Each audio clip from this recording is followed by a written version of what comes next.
Oh man, it is Christmas time, and you better be watching some holiday horror films now!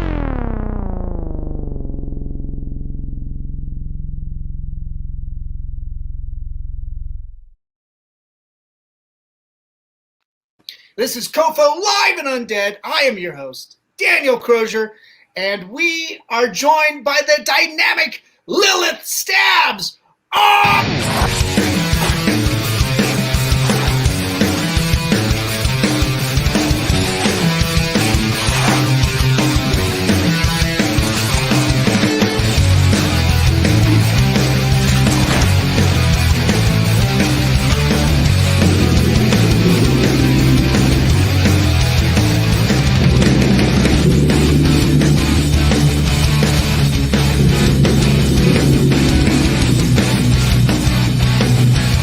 Do I have something on my face?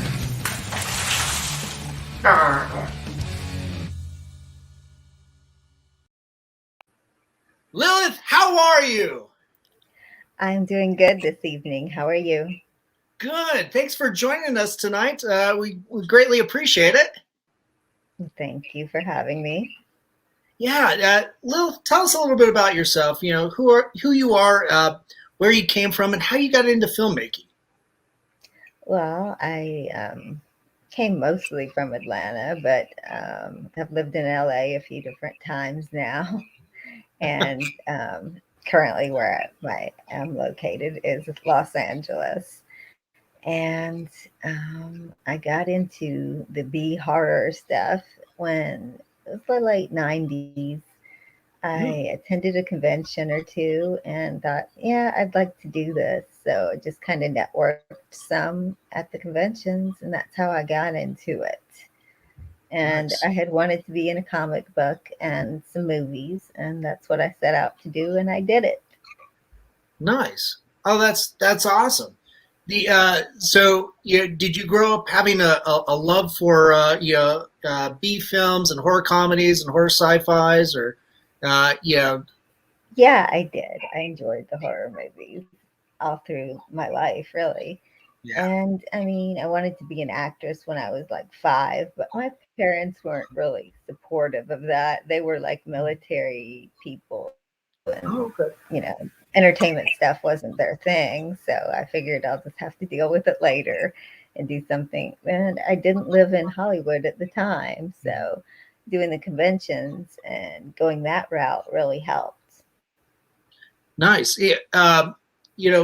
Going to conventions, networking, as you say, was that, that, well, as you mentioned it was key to getting your career, going. Was there anybody that gave you your first, break, or, did you just, hey, show up, put me in your film, damn it, that sort of thing. No, it was Everett Hartsoe was the first person I worked with and did the comic book and also the movie Vampire Call Girls. Oh, nice, That was nice. back late 90s. Nice. What it was the comic book under the same name? No, that one, I was a guest in that one with my bunny. And Oh, nice. it was Razor, the Razor Gothic Oh, series. okay, I remember that. That's cool. Yeah, yeah, is that series still in print? Do you have much to do with that anymore? Well, I mean, he still does stuff with Razor. Yeah. And that was just like a mini series of Razor with the crow and all that. So Mhm. it was a good series. Nice. That's But cool. I don't know if they've revised that particular one or not. Okay. Okay. Is that something that you want to try doing as well, doing your own comic books or anything like that?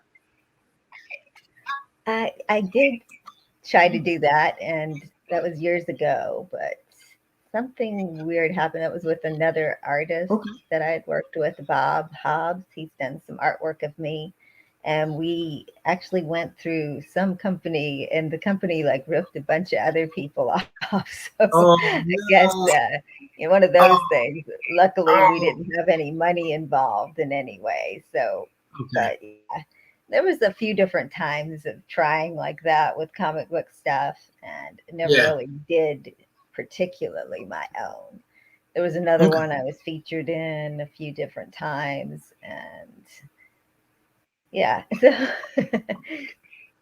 Nice. Well, yeah, yeah, that's really cool that you tried putting together, your comic books, and I mean that's a tough medium in and of itself, but it's another wonderful vehicle for storytelling, just like film. Um, going through your IMDb, yeah, I mentioned before we went live, I enjoyed watching your bad movie Police Case #2, Chick Boxer. Yeah, I thought that was such a fun concept that you did that in the mid 2000s, I think. right. Um, what was the initial idea of doing something like that? If you don't mind, kind of tell the audience what that was about. Well, yeah, it was just basically, the hosting of the thing before the segments before the movies, basically kind of making fun of the whole, cheesy elements of the horror films that we are making fun of. Yeah. That was basically the idea. And yeah, I think we did it. Yeah, I thought it was brilliant. As we were talking before we went live, yeah, they were. I thought, what a great way to introduce a film. Bring it into a film festival. Have this wonderful conversation piece in addition to whatever the film they're introducing. And then of course it's a good piece for conventions as well, for screening rooms and things of that nature. It's so fun, and what a great little interactive piece, I thought. Yes, I do wish we had made more of those. Yeah, yeah. Let me know if you guys ever want to do more of those. I mean, there's so much great content out there, that that needs to be celebrated and also made fun of. Right. Yeah, I can imagine. Right. And you're also known for being in like films like Mega Scorpions. I've only been able to see a little bit of that, and I Mhm. noticed like Exterminator City as well. I've seen just a little bit of those, but I Right. think, was it Mega Scorpions? Was that on Sci-Fi Channel, or was there, I think there's so. Yeah, that one was. yeah. Can you tell us a little bit about like working on film projects like that? How do you approach that fair? Well, that one, I mean, that one was filmed outside of Los Angeles mostly, and it was a good one. I think it was a fun one to work on. Um, there's always, the big creature ones that they're fun to Right. watch. Um, Yeah. Yeah. When you're acting on set, like some of that stuff is like fun, ridiculous, right. sci-fi CG, Sci-Fi Channel CG. It's almost like Yeah. it's got its own brand too. Hmm. Um, you know, are you having to interact with creatures, that are fully fleshed out on set, or is it like still playing with like, okay, Yeah, the here's a creature, like they did have a creature, but we weren't really interacting with it, and at least not in my scenes. oh, okay, Like, okay, yeah, yeah. That one, like they had sort of my death scene was kind of like off screen, kind of, and it was hmm, implied, you saw like my arm that was torn off, and yeah, actually, I was supposed to get to keep that arm, and somebody oh, stole my arm off that set. no. Oh no, did, did they make another one for you? No. Oh shoot, man, that'd be fun, because for you they have to cast that directly from you, right? I guess they did. They put my tattoo and stuff on it. I mean, so if you see Nice. my arm for sale somewhere, let me know. That would be pretty hilarious on Instagram. And by the way, everybody that's watching, feel free to follow Lilith on Instagram. It's streaming down below at Instagram / vampire or Vampy Bunny. But you should put up a little Instagram post of have you seen me, and a little image of your arm and stuff like that. Right. That would be funny as hell. I know. It's been missing for years. I don't know where it is. Yeah. Well, maybe coming along the convention circuit, you might come across a dealer that's trying to do a little black market deal or something. Right. Yeah, that'd be hilarious. That'd be so much fun to confront them. And make a public. Yeah, I just don't know who took it. Right. Oh, that's funny. I'd imagine though that's probably pretty prevalent on a lot of sets. Props, right. When things are done, they go missing miraculously. Yeah, definitely. Yeah. Is there a project that you worked on where you had the opportunity to take a prop or something and give it a new home as a memento? I don't think so. I can't remember anything. No. No. Oh no. Okay. I noticed too that you were in Demon Divas and the Lanes of Damnation, and I interviewed Amy Bess Lynn, and I think she was a producer on there, and I think she was also starred in that along with you, and Brink Stevens is in there, and she's a fantastic talent too. That's one that's on my queue that I really want to see, but I still haven't been able to find a way to view it. What was that experience like? Working with so many talents on a set like that. It's such a I've seen the trailers, a number of times, and it just seems so fun and ridiculous. Yeah, that one, it was fun. I remember correctly. I was not sleeping. I couldn't sleep the whole time I was there, and I was there for some extra time, so it was like almost 2 weeks. I just could not sleep. Oh dear, was it like night shoots or was it just insomnia? No, I mean, it's just some kind of insomnia. I think it's also like this weird pressure sometimes when I'm like working, like acting. Yeah. I just can't sleep because I have to be on the set early, and like I don't trust the alarm. It gets to be this weird vicious cycle of like, I have to be there early, and I'm not gonna, and then like if I do sleep, it's weird. It just doesn't work. Okay. Wow. That sounds pretty tough. Yeah. I get a lot of anxiety as well sometimes, and I too. I don't trust the alarm.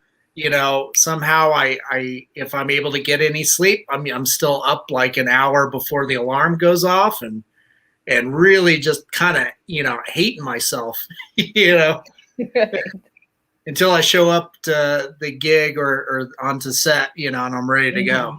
It's like, and then everything's fine. I didn't have to stress out. Right. But I totally understand. It can be kind of frustrating, very infuriating. Right. Because when you're on someone else's schedule, Right. So right. And I was living in LA then, and I had flown up to Pennsylvania to do the movie, so I was already like a little off schedule from that. So yeah. By the end of the shoot, did you find you were better adjusted? No. I didn't sleep until I went home. Okay. Oh wow. Oh, that's tough. Yeah, so I remember that one. It was fun to shoot, but I was very tired. Yeah. Oh, I'm sorry. That can be so infuriating. Is there a project that you've worked on that you know, yeah, you have the fondest memories on? Hmm. The fondest memories are usually the ones that I get to shoot myself. Oh, okay. I guess basically I would probably really like shooting my own stuff Yeah. because then, I'm on my schedule and I can give myself the part that I think I should be playing. Yeah, nice. Yeah, because you're also a cinematographer and you've directed your own projects too, right? I have, but not like a full movie. Okay. Yeah, some short films, I think. Yeah. Right. Just short stuff, yes. And then, of course, cameos that you send in for people. A lot of that. Yeah. Oh, nice. That's cool.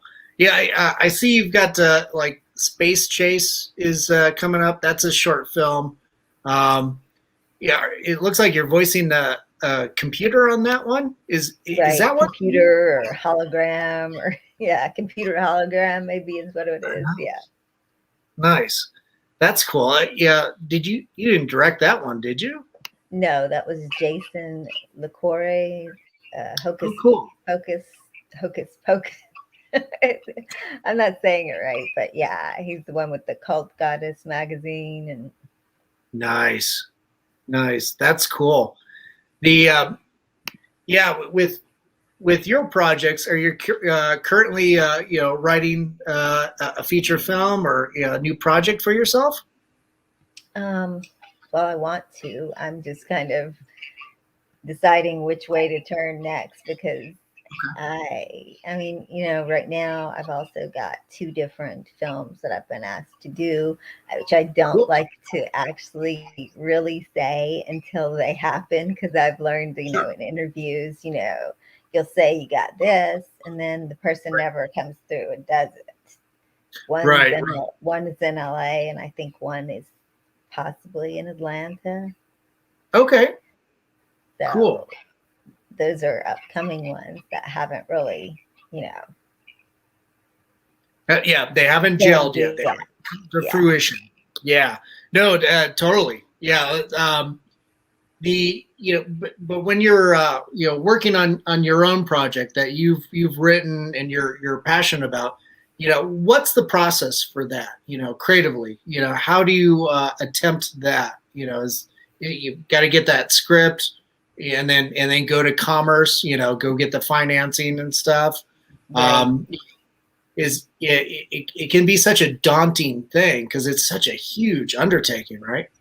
Right. And I've noticed some people lately have been doing the thing where they kind of fund it by like getting the actors to pay for their part. The actors do instead what? Instead of paying the actors. Yeah. Yes. They're getting like actors to pay for their part to finance the film. Wow. Never heard of that. That's weird. Or they're also, yeah. That's so. I guess that gives maybe some fans that like go to the conventions and stuff some ability to like maybe step in and play with some of the actors they like because they could pay then to be in. Right. But then you're not necessarily getting the people you want in your film then if you do that. Right. So yeah. So one of the things that I noticed too is so many people doing like crowdfunding. Right. Like Seed and Spark is a big film platform, and then like Indiegogo seems to be pretty receptive, and then Kickstarter. It's got its drawbacks, but I think Kickstarter is more successful for comic books and stuff. Right. Yeah. Is that something you've considered? Well, I am now. Okay. Considering. Okay, cool. Yeah. Let us know, when you plan on doing a crowdfunder. We'd love to, support it and broadcast it out there.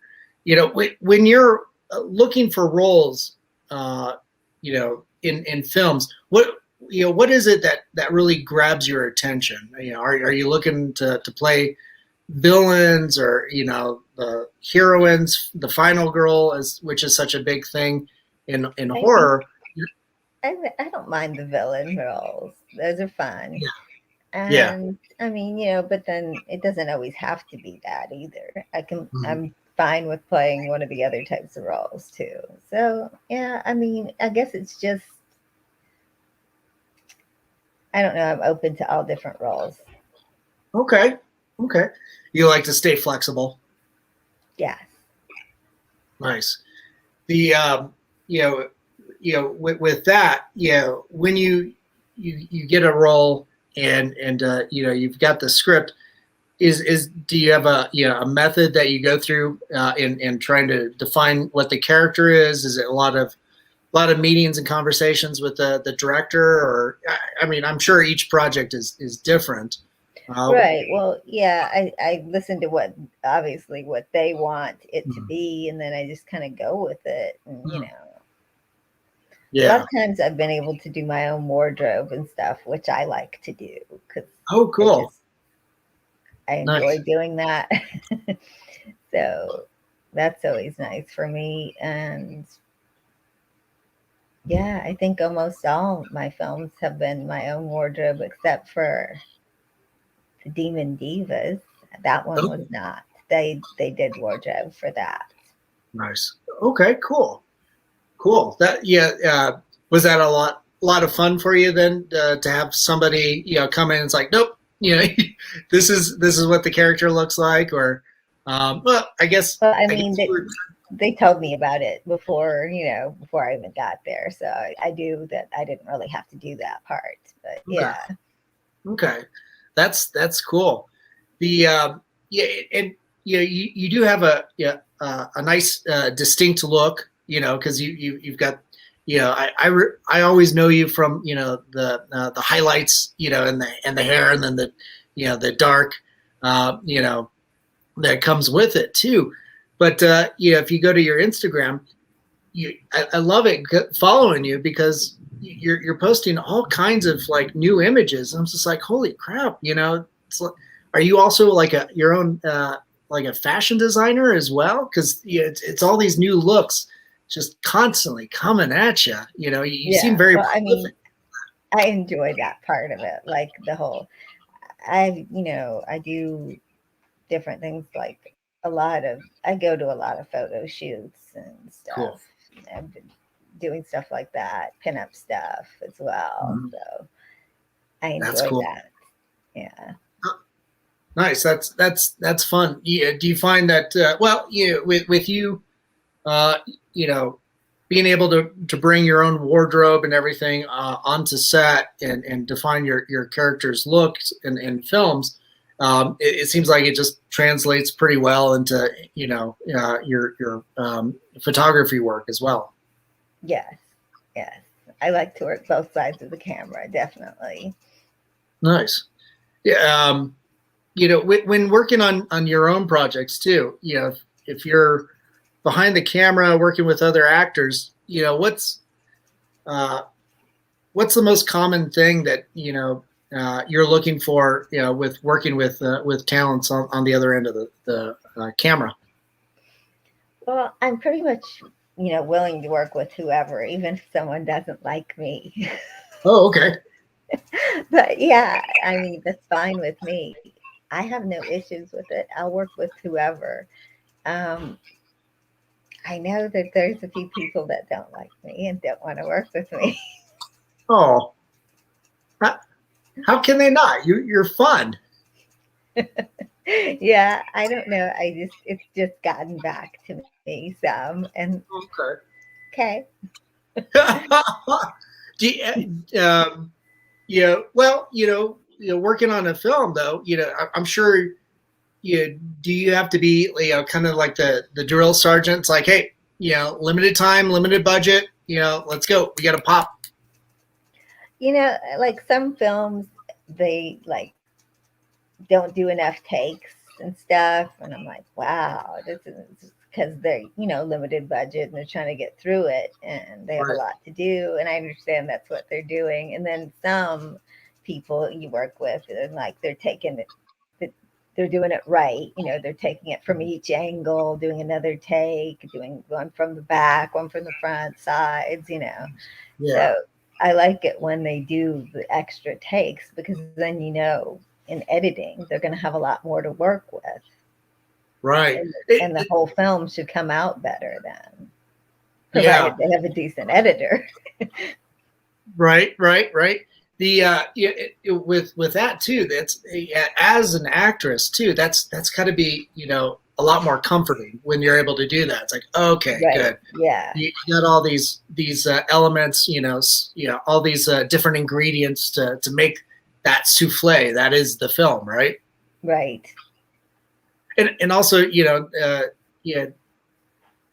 mean, as an actress, you're giving it your all. You're in front of the camera and stuff, and it can be kind of a disservice if the planning, isn't in place. And you're not getting the coverage needed to get that portrayal, get that performance, out there. Mm-hmm. Yeah, definitely. Yeah, that's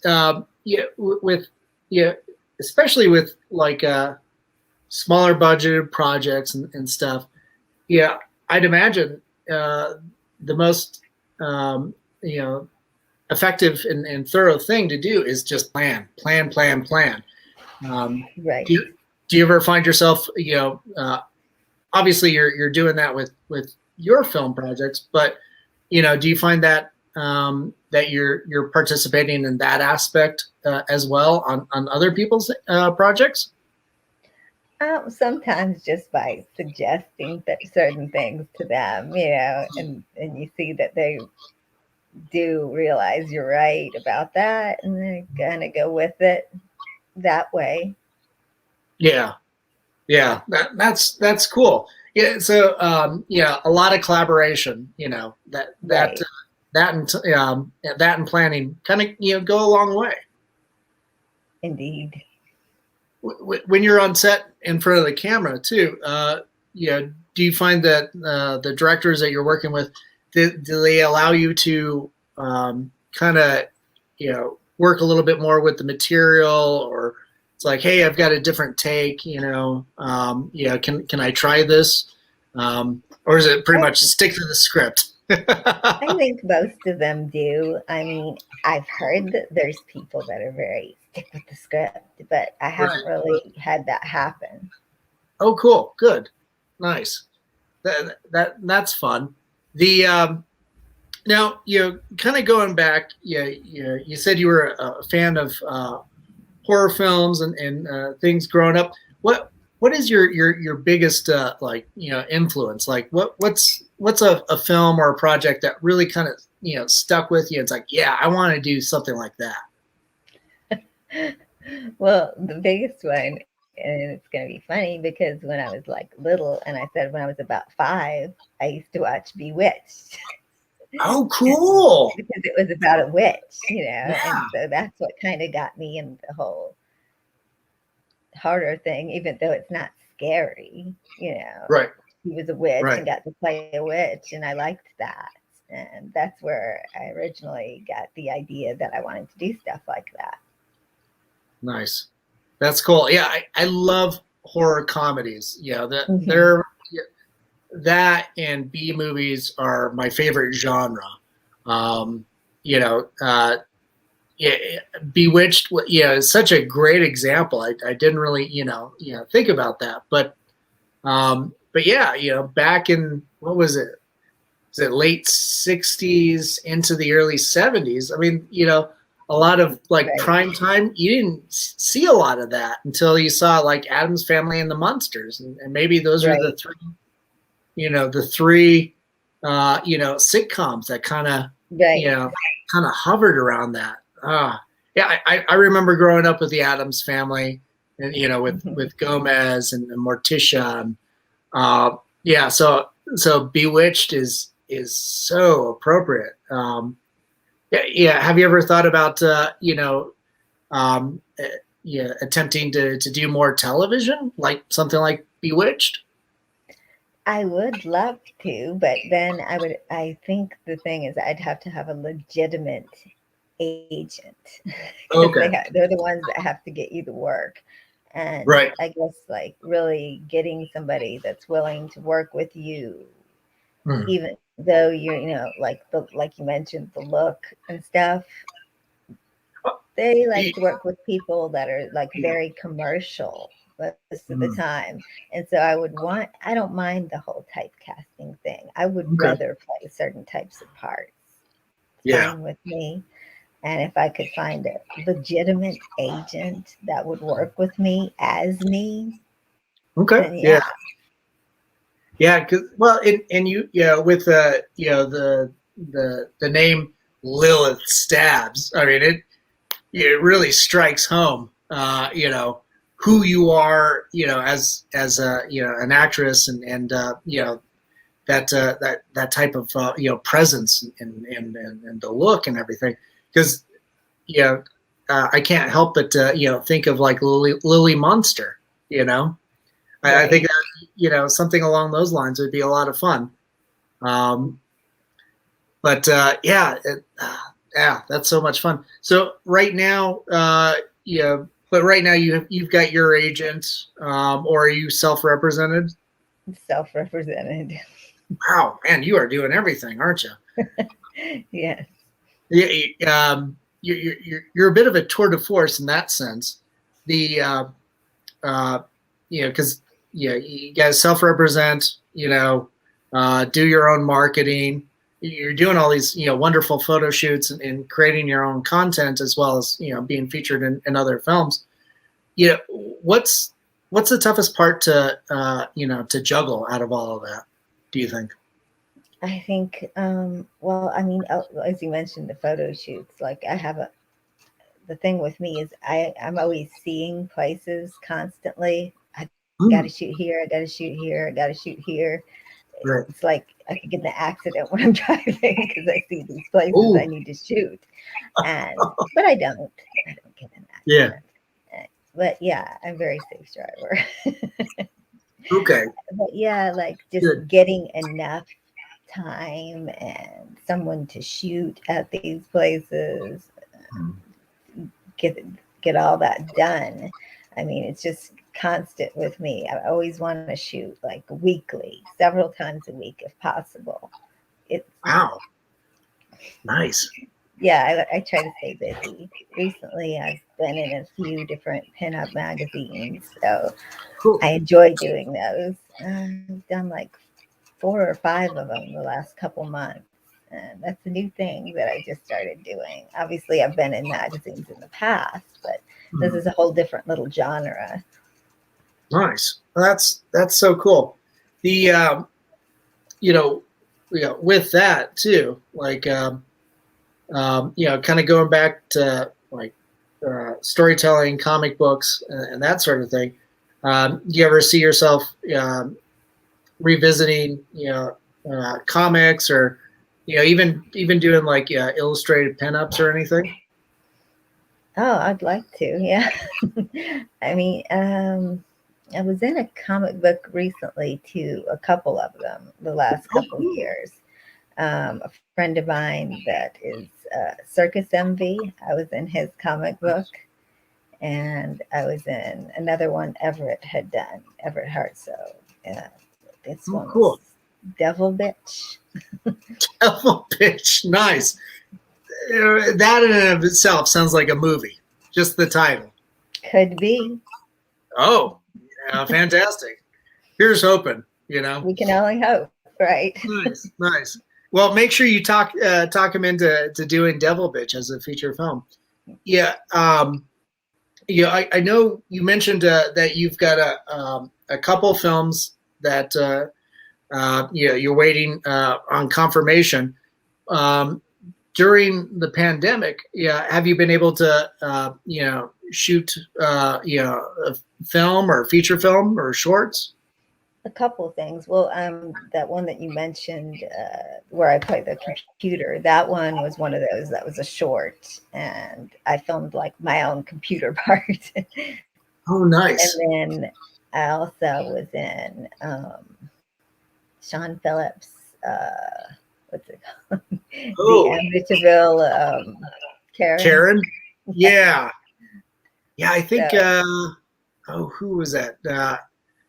I think it was Prescott that wrote that as well. Let me yes, see. Julie. Yeah, I've interviewed her before. Yeah, Julian Prescott. Yeah, she's a lot of fun. Mhm. Yeah, what was that like? Working on that project, during the pandemic and everything. Yeah, well, it was fine. It was fun. I enjoyed it. Now, he did what I said, like where he would shoot the numerous shots, and I did like that about that film. Great, So, great. so I'm hoping that one comes out looking good. I saw Yeah, they no, recently released a poster for it, which looks great. yeah, I saw it. It looks pretty sharp. Yeah, it's funny too. Like there's a series of films I've been noticing with the Amityville, moniker attached to it. Like there's like Amityville Sharks or something like that. I guess playing on Right. Sharknado thing and stuff. It's just Mhm. like, oh wow. It's like, yeah, it seems to be. I don't know if it's a trend or anything like that, but it just seems to be something in the public consciousness. Right. Being able to kind of market a project off of that. I think that's pretty fun. If you're able to do that. Yes, yes. So, but yeah, at the beginning, it's weird. Like at the beginning of the whole pandemic, the beginning of 2020, Yeah. you asked if I had like done movies during the pandemic. Those were the only two I did during the whole thing since it Oh, started. geez. But in the Yeah. beginning of 2020, that's when I was like, I want to go get a real agent. I had Yeah. started taking magic classes at the Magic Castle. What? I No kidding. Yes, Oh, yes, that's which awesome. got canceled. It got Fuck. canceled. I took like 2 classes and then they canceled it Oh because of the no. pandemic. And Di- I had DJ classes lined up. I was going to do all this stuff. wow. Just I Wow. was going to get into all this other stuff, and it all just Yeah. everything just got canceled and stomped on. Oh my God. That would have been fun. The DJ thing, man. Now I'm interested. It's like with the DJ, I'm kind of interested in what kind of music you know um, perform or share, and I'm kind of it'd be fun to if you were. This is just my take. Feel free to disagree with me, but like kind of goth dance kind of music maybe. Well, actually, I'm going to mix metal with disco. What? Oh my God, that's such a crazy mashup. Yeah, Oh, weird. Oh, that's kind wow. of like my Okay. thing. Yeah. Oh, interesting. Yeah, I'd love to. Yeah, love to hear that. Is it? And is this all stuff that you're creating and producing, or you know? No, Uh, it's stuff everybody knows, people okay. know, but Yeah. Yeah. Wow. That's so cool. But so you were learning. You were going to learn magic, or you were already starting to take classes with yeah, magic. and then they got canceled. Oh, that stuff can't move online, can it? Well, I mean, they were offering to do it online, but I'm like, the Magic Castle, you want to go do it there.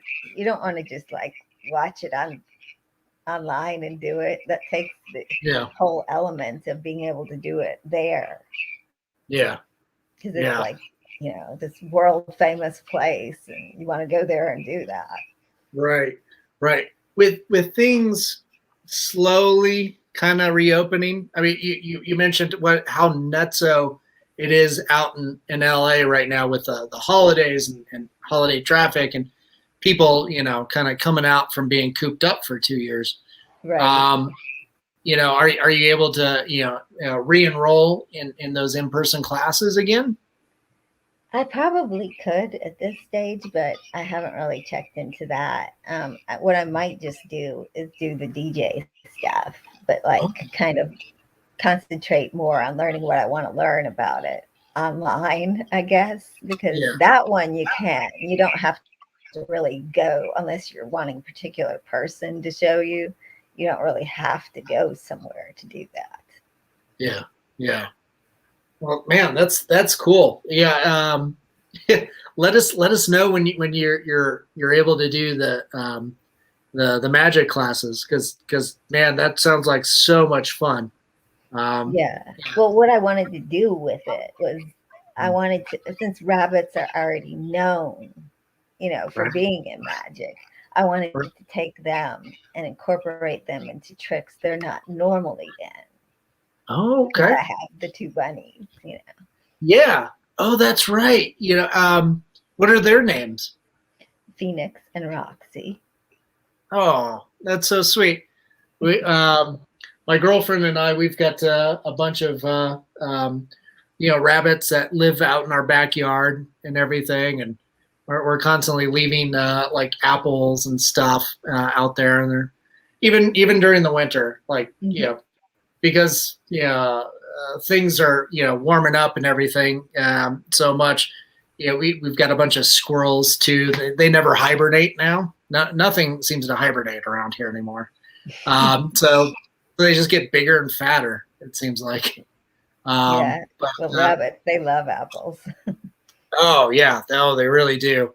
We left out some pumpkins and stuff too. Really, only the squirrels seem to really enjoy those. But yeah, that's so fun. Yeah, well, it sounds like you have 2 of your assistants already, picked out for your magic show. Yes, definitely.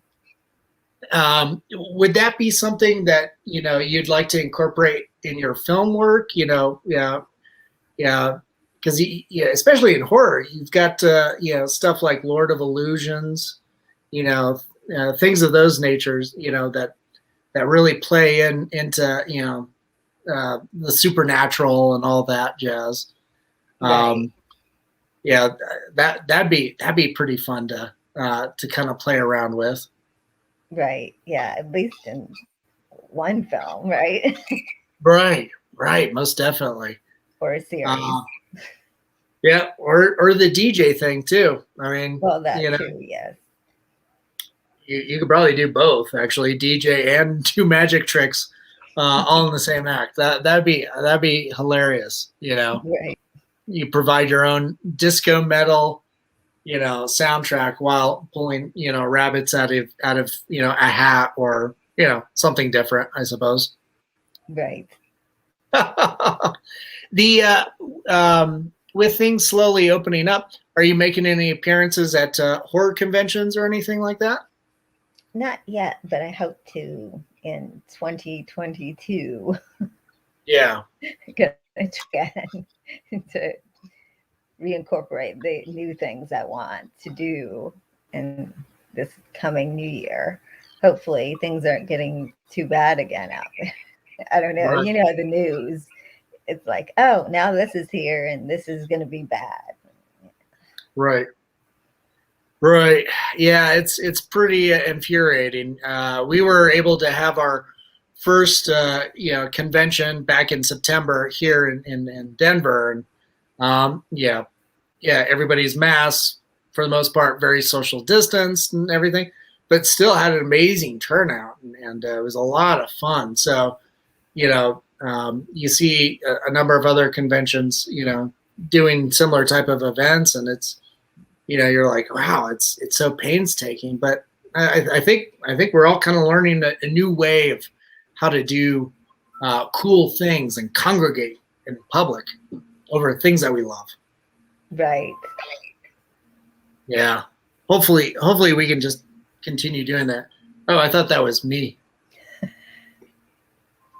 I'm hearing. Are you hearing that? Is that you? I think it is. I think it's across the room. Oh, okay. No worries then. Yeah, no, it's yeah. It seems like you're incredibly busy and you're doing some amazing things. With young actors and filmmakers and creative people, what advice do you have, you know, going into this, line of work and expressing yourself? What would you recommend? I would say network and try to work with some of the people you're interested in their stuff and network with them and see what you can do. You should be able to get in there. And if not Nice. with them, try with somebody else. Cool. Lilith, I want to thank you for being so generous with your time and everything, and coming on and talking a bit about what you do and your experiences and everything. Where can people go and see some of your films? Well, you should be able to find. Well, I know some of them were on Netflix. I've had people tell me various different sites, so you could probably Google them. Okay, cool. And of course, if they want to follow you, just go to Instagram, .com/Vampy Bunny. That's the most updated one, right? Yes. Excellent.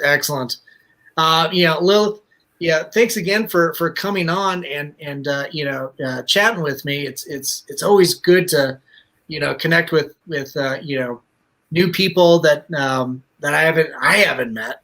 But I think you and I have been friends on Facebook friends, for a few years at least. So it's always cool to finally be able to have a conversation. Right. Thank you for having me on. Yes, thank you. Thanks.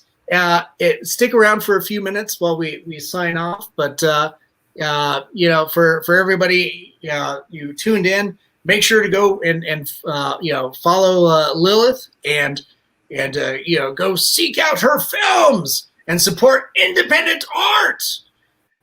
And of course, to all our friends that tuned in, thanks so much for all your support. And of course, to my sponsors, come on, pop up here. Hellfire Entertainment. There you are. Rebroadcasting us on your social media, to Mutiny Information Cafe. If you're going to start a revolution, make sure you're caffeinated. And of course, to Groovy TV. Groovy, you passed away last year, but we carry on in your stead.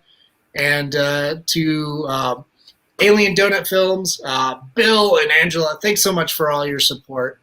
And my producers, Stefan Santa Cruz and Amanda Armstrong, thanks again, guys. And again, Lilith, thanks for chatting with me and talking about creativity and filmmaking and comics. And of course, everybody that tuned in, thanks so much, guys. Be good and help each other out during these tough times. Remember, we love you. Have a good night. Bye.